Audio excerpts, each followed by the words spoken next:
माझ्या बंधू भगिनींनो, मातांनो, एका ऐतिहासिक निवडणुकीला भारत सामोरे जात आहे.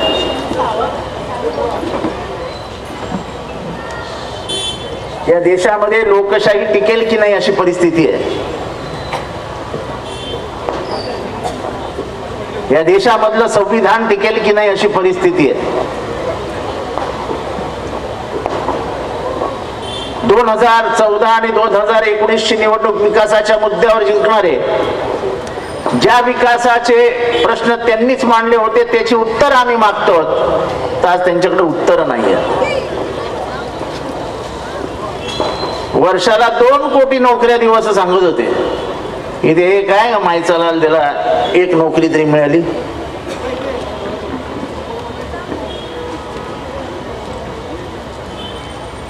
फक्त आणि फक्त खोटं बोलणं एवढंच त्यांनी त्यांच्या कार्यकाळात केलं.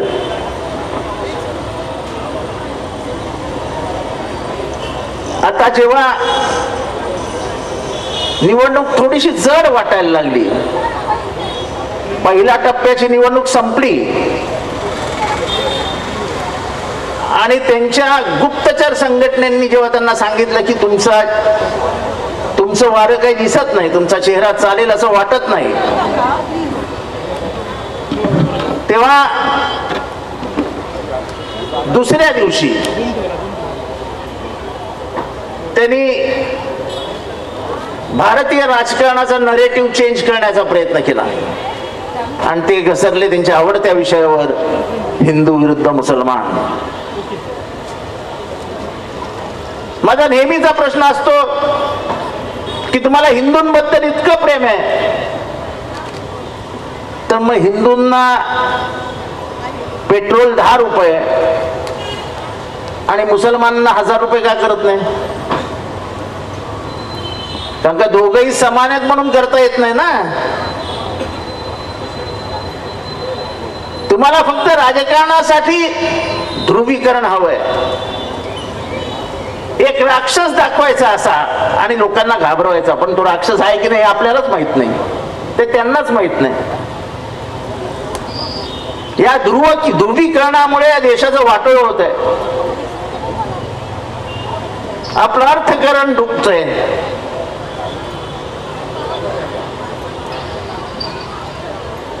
या देशामधला वाढता भ्रष्टाचार, नाही काय होतं, न खाऊंगा न खाने दूंगा,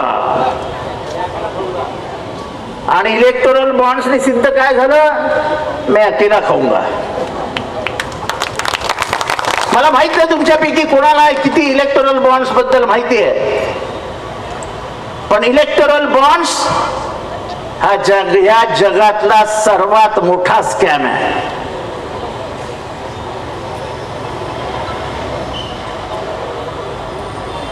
एखादं काम करून द्यायचं आणि त्याच्या बदल्यात पैसे घ्यायचे. मनोज शिंदे त्याला काय म्हणतात आपल्या साध्या भाषेत,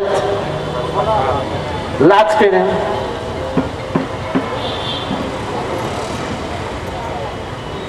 मैं तुम्हें धंधा दूंगा, तुम मुझे धंदा दो. या चंदा धंदा मध्ये त्यांनी तुमच्या मरणाचा देखील धंदा केला होता. कोरोना किसको हो आता, कोणाला कोरोना वगैरे कोणाला झालेला का? आयला आजकाल लोक कोरोना झालं सांगायला पण लाजतात. रेमडेसिवीर इंजेक्शन घेतलेलं कोणी? रेमडेसिवीर इंजेक्शन त्या काळात खूप गाजलं, खूप. खरं ते इंजेक्शन आजाराला देऊ नका असं वर्ल्ड हेल्थ ऑर्गनायझेशनने सांगितलं होतं. पण गुजरात फूड अँड ड्रग ऍडमिनिस्ट्रेशनने त्या इंजेक्शनला परवानगी दिली आणि झायडस कॅडिला नावाची जी कंपनी आहे तिला भारतामध्ये हे मॅन्युफॅक्चर करण्याची परवानगी मिळाली. अनेक राज्यांनी त्याच्यानंतर कंप्लेंट केली की त्याच्यामध्ये फंगी आहे, म्हणजे इतर विषाणू आहेत बॅक्टेरियाज दिसत आहेत आणि ह्या इंजेक्शन्स मध्ये डिफेक्ट आहेत, दिल्यानंतर तात्काळ मरण पावतायत लोक. नाही लक्ष दिलं. आणि जेव्हा आता इलेक्ट्रॉल बॉन्ड्स ओपन झाले तेव्हा कळलं की आपल्या मृत्यूचा सौदा झाला होता. आणि ज्या कंपनीने इंजेक्शन मॅन्युफॅक्चर केले होते त्यांच्याकडनं 85 कोटी रुपयाचे इलेक्ट्रॉल बॉन्ड्स बीजेपीने विकत घेतले होते. दुसरं आता लंडन मध्ये एका कंपनीने सांगितलं, ॲस्ट्राझेनेका नावाची कंपनी आहे, त्यांनी लंडनच्या कोर्टात लिहून दिलंय की आमचं ज्यांनी इंजेक्शन घेतली त्यांनी सावध राहा, रक्ताच्या गुठल्या होत आहेत आणि कधीही हार्ट अटॅक येऊ शकतो. हे कोविशिल्ड म्हणजे लस होती, लस आठवतं का? कोविशिल्ड वॅक्सिन, कोविशिल्ड आठवतं का? कोणी घेतलंय? जरा सावध राहा. हा, खरं सांगतो, मी नाही सांगत, त्या कंपनीने लंडनच्या कोर्टात लिहून दिलंय. आणि त्या कोविशिल्डच्या सर्टिफिकेट वरती कोणाचा फोटो असायचा? तात्काळ काढून टाकला. त्याच्यातही इलेक्ट्रॉल बॉन्ड्स. सिरम कंपनी पुण्यामध्ये, त्यांनी कुठलं तरी कोवॅक्सिन त्यांनी मॅन्युफॅक्चर केलेलं वाटतं, त्याच्याकडनं ही इलेक्ट्रॉल बॉन्ड्स. आपल्या इथे बोरिवली ते येऊर म्हणजे हा खालचा भाग ठाणा, इथे एक बोगदा खंड आहेत. त्या बोगद्याची किंमत 14,400 कोटी. त्याच कंपनीला समृद्धी महामार्गावरती काम दिलं 15,500 कोटी.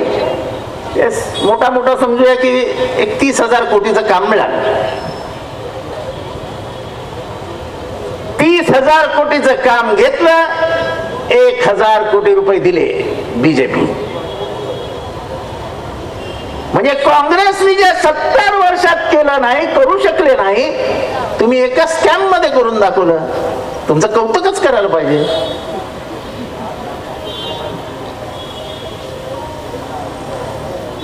आणि अगदी असं ताठ मानेने सांगतात, आम्ही 80 कोटी लोकांना दररोज जेवण देतो. तुम्ही 80 कोटी लोकांना लाचार करता. घरी बसून जेवण देणं म्हणजे त्याला कामापासून लांब ठेवणं आहे. आणि तुम्हाला कामच देता येत नाही, मग तुम्ही करणार काय? तुम्हाला लाचारांची फौज उभी करायची आहे, जे तुमच्यामधनं जातील हात हलवत. कधी भूक लागली तर तुमच्या समोर हात पसरवली की अन्न मिळेल. एकीकडे गांधीजींनी स्वातंत्र्य मिळाल्यानंतर घरी बसलेल्या भारत देशाला संदेश दिला की स्वावलंबी व्हा. आत्ताच सरकार इशारा देत आहे की परावलंबी व्हा, या सरकारवर अवलंबून राहा. एकदा का माणूस या सरकारवर अवलंबून राहायला लागला, एकदा का माणूस भुकेने तडफडायला लागला आणि मला या सरकारशिवाय काही पर्याय नाही असं त्याला वाटायला लागलं, तर या देशातली लोकशाही संपुष्टात येईल. कारण का लोक त्याच्याच मागे जातील जो त्यांना फुकटात जेवण देईल. फुकटात जेवण देऊन या देशाची समस्या सुटणार नाही. वर्ल्ड लेबर ऑर्गनायझेशननी सांगितलं की या देशातल्या 84% तरुणांना नोकऱ्या नाहीत, ते बेरोजगार आहेत. 84%. तुम्ही ऐका, तुम्ही वाचा. साध्या पोलिसांच्या, म्हणजे साध्या नाही म्हणायच्या, पण पोलिसांच्या जरी हवालदारच्या जरी भरती करायची असली तर MSc, PhD, BCom, MCom, LLB झालेली पोरं अर्ज करतात. म्हणजे जो भारत सुशिक्षितांचा भारत आहे, ज्यांच्या आई वडिलांनी मेहनत करून त्या पोरांना वकील बनवलं, डॉक्टर बनवलं, इंजिनियर बनवलं, काही फायदा नाही. कुठेतरी नोकऱ्या शोधतायत. आणि मागच्या 5 वर्षामध्ये या सरकारने एकही नोकरी दिली नाही. मग त्या 2 कोटी नोकऱ्यांचं काय झालं?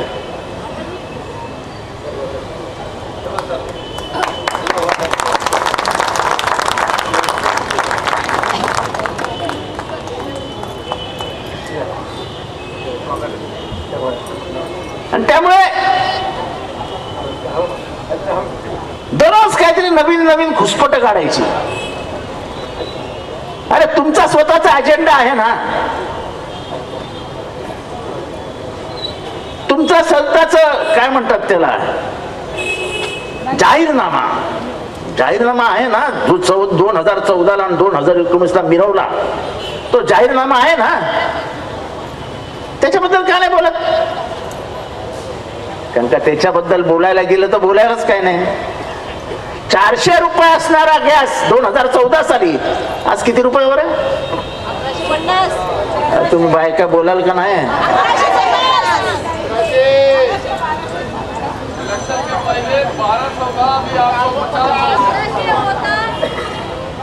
इलेक्शन तक वो 1 रुपये भी कर देंगे, क्योंकि इलेक्शन के बाद उसको 1400 कर देंगे. उनके वो सिर्फ चुनावी जुमले में रहते हैं, चुनाव के सिवाय उनको और कुछ सूझता नहीं, सुधरता नहीं.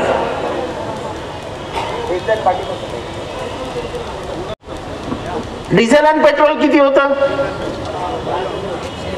7 रुपये होतं, आता 110 आहे, 107 वगैरे काहीतरी आहे. पण ह्याच्यात सर्वात मजेशीर गोष्ट काय, तर मनमोहन सिंगांच्या काळात जेव्हा पेट्रोल 63 रुपये होतं, तेव्हा आंतरराष्ट्रीय बाजारामध्ये क्रूड ऑइलची किंमत $130 होती.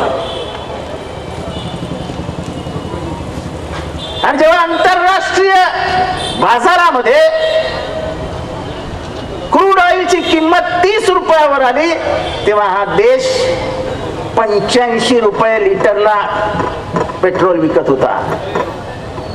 हे एवढे खाल्लेले पैसे, एवढे तुटीत जमा केलेले पैसे गेले कुठे? या देशावरती 2014 साली 50 लाख कोटींचं कर्ज होतं. आज ते कितीवर गेलंय? 250 लाख कोटींवरती कर्ज गेलं. केलं काय? उत्तरं नाही आहेत.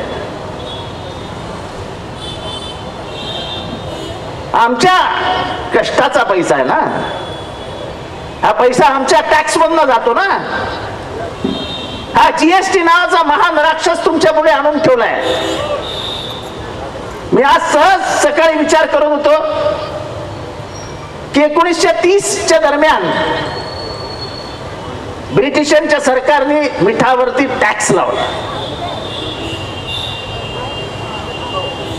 मिठावरती टॅक्स लावणं हे गरीबाला परवडणारं नाही, असं गांधीजींचं म्हणणं होतं. आणि गांधीजींनी साबरमती ते दांडिया हा 281 किलोमीटरचा मार्च सुरू केला. त्यांच्या बरोबर त्यावेळेस 78 लोक होते. तो पूर्ण मार्च ते चालत गेले आणि त्या दांडियाच्या किनारपट्टीवरती त्यांनी मीठ काढलं. गांधीजींना पोलिसांनी इतकं मारलं, पण त्यांच्यातल्या एकाही माणसाने पोलिसांवरती हात टाकला नाही. That was the beginning of the non violence movement. गांधीजींची ताकद तेव्हा देशाला कळली.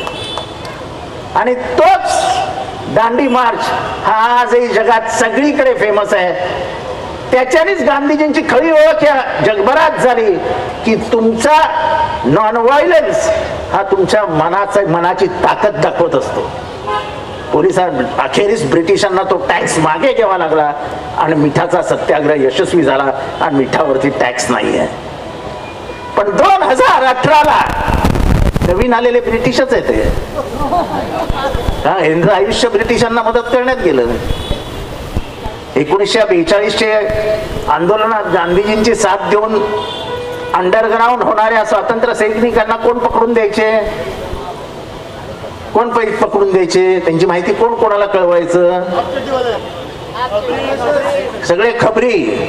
नाही, मला कोणाचं नाव नाही घ्यायचंय, पण ज्यांनी या स्वातंत्र्य चळवळीला विरोध केला त्यांनी या देशाची कायम गद्दारी केली. त्यांनी या देशाशी कायम गद्दारी केली.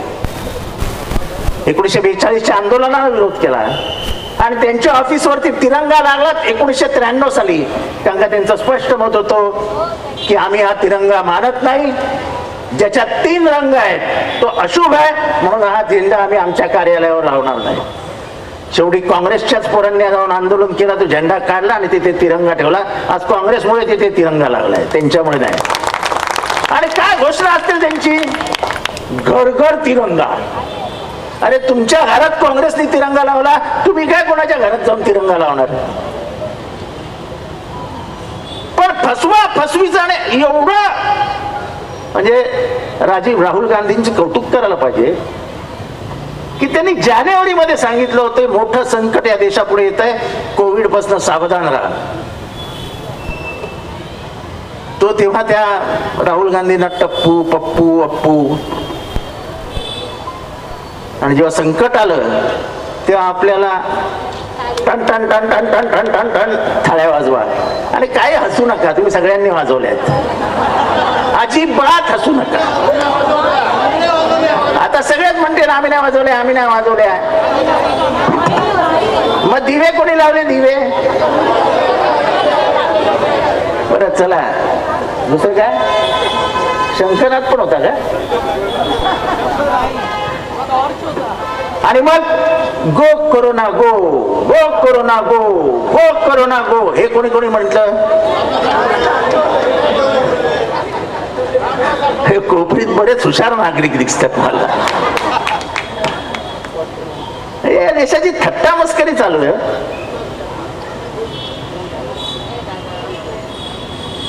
कुठला आता नाही पत्ता नाही, त्याच्यातलं काही कळत नाही.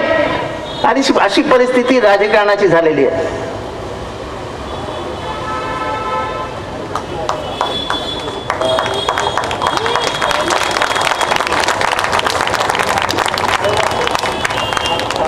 आणि त्यामुळे भाषण संपता संपता ठाण्याच्या विषयाकडे नाही आलो तर ठाणेकरांचा अपमान आहे. गद्दारीचा छाप हा जर कोणाच्या डोक्यावर बसला असेल तर तो ठाणेकरांच्या डोक्यावर बसलाय. ज्या बाळासाहेबांनी छोट्यातल्या छोट्या माणसाला मोठा नेता केला, बाळासाहेबांची ताकदच जवळ होती. कधी जात धर्म पंथ प्रांत बघितलं नाही. माझा कार्यकर्ता आहे ना, चल चल चांगलं काम करतोय, तिथेच गद्दारीचा पहिला खड्डा खणला गेला. हे सर्वात मोठं दुःख आहे. ज्या ठाण्यावरती बाळासाहेबांनी मनापासून प्रेम केलं, ज्या बाळासाहेबांनी ठाणं आपलं मानलं, त्याच बाळासाहेबांना वर्ण दिसलं ते माझ्या मातोश्रीचा पहिला खड्डा या ठाण्यात खणला जातोय.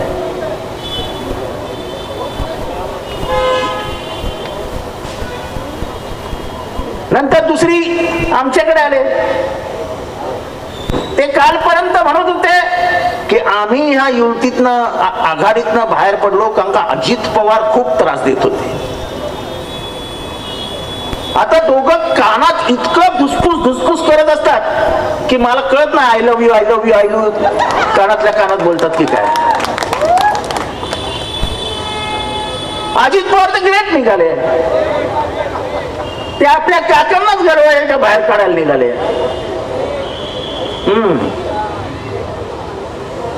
पण बरोबर आहे ना, आज साहेबच बोलले बालबुद्धी, आपण थोडी बोललो, आपण नाही बोललो.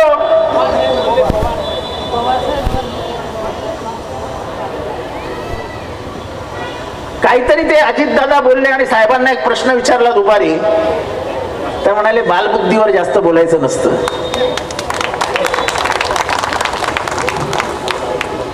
पण एखाद्या काकाने बोट धरून आपल्याला राजकारणात आणल्यानंतर एवढं कृतज्ञ व्हायचं असतं. आपण आपल्या 84 वर्षाच्या बापाला दरवाजा दाखवून, ही मराठी माणसाची माणुसकी आहे. अघोरी विद्या, बारामतीच्या सभेमध्ये मडकी फोडणं. मडकी फोडणं कशाला म्हणतात? मडकं कधी फोडलं जातं? म्हणजे तुम्हाला शरद पवारांचा मृत्यू हा अपेक्षित आहे की काय? आज काय नवीन पुढे एनडीए मध्ये या. अरे स्वतःच घर असं आडवं तुटत असताना बघितल्यानंतर ज्या माणसा